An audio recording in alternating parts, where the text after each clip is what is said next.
มีมื้อหนึ่งครูประจำห้องของนางหมีน้อยได้สอนวิชาความรู้ทั่วไปเกี่ยวกับความสะอาดในซึ่งอ้อมตัวของคนเฮาพอมาฮอดเรือนหมีน้อยหิวข้าวแรงเลยพาแล่นไปไขเอาของกินอยู่เนอตู้เย็นมากินโลดโดยบ่ล้างมือตามที่ครูแนะนำ เวลาผ่านไปหลินนำหมู่อยู่กลางบ้านลาวบ่มักใส่เกิบเฮ็ดเถอะพญาติอยู่ใต้ดินเข้ามาทางตีนก่อนนอนลาวยังบ่มักถูแขวล้างมือจนแขวเป็นแมง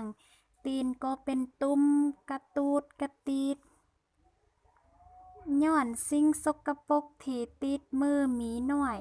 กินลงไปนั่นได้เกิดเป็นพยาธิ เฮ็ดให้หมีน้อยเจ็บท้องและปวดหากจนบ่สามารถไปโรงเรียนได้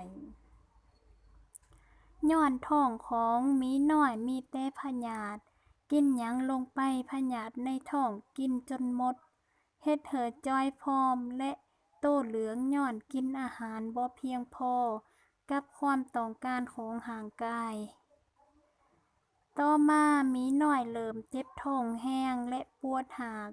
ทันใดนั้นหมีน้อยได้หากออกมาเป็นแม่พญาติโตบักเย้อเย้อน่ะ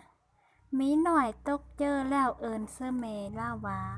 แม่เอ้ยงูออกมาจากปากลูกจากนั้นผู้เป็นแม่พาแล่นมาเบิ่งปรากฏว่าบ่แม่นงูแต่เป็นแม่ท้องกลมที่ออกมาจากปากหมีน้อย แม่ของหมีน้อยได้พาไปสุขศาลาประจำบ้านและท่านหมอได้กวดเบิ่งปรากฏว่าหมีน้อยบ่สามารถโอ้ ปรากฏว่าหมีน้อยบ่สบายนั้นย้อนว่าท้องของเลามีแต่เม็ดท้องท่านหมอได้แนะนำให้หมีน้อยใส่เกิบทุกครั้งเวลาออกจากบ้านท่านยังเว้าตื่มว่าหลานต้องตัดเล็บมือตัดเล็บตีนอาบน้ำก่อนนอนเด้อหลานแล้วท่านหมอยังได้แนะนำให้กินอาหารที่สะอาดและสุกดีที่สำคัญต้องล้างมือเซอสบู่ทุกครั้งก่อนจับอาหารเข้าปากและหมีน้อยก็รับปากท่านหมอว่าจะกินสะอาดอยู่สะอาดนอนสะอาดและล้างมือก่อนกินข้าวทุกครั้ง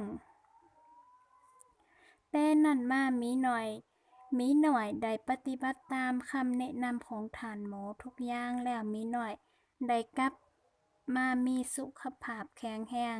และสามารถไปโรงเรียนกับหมู่ได้ปกติ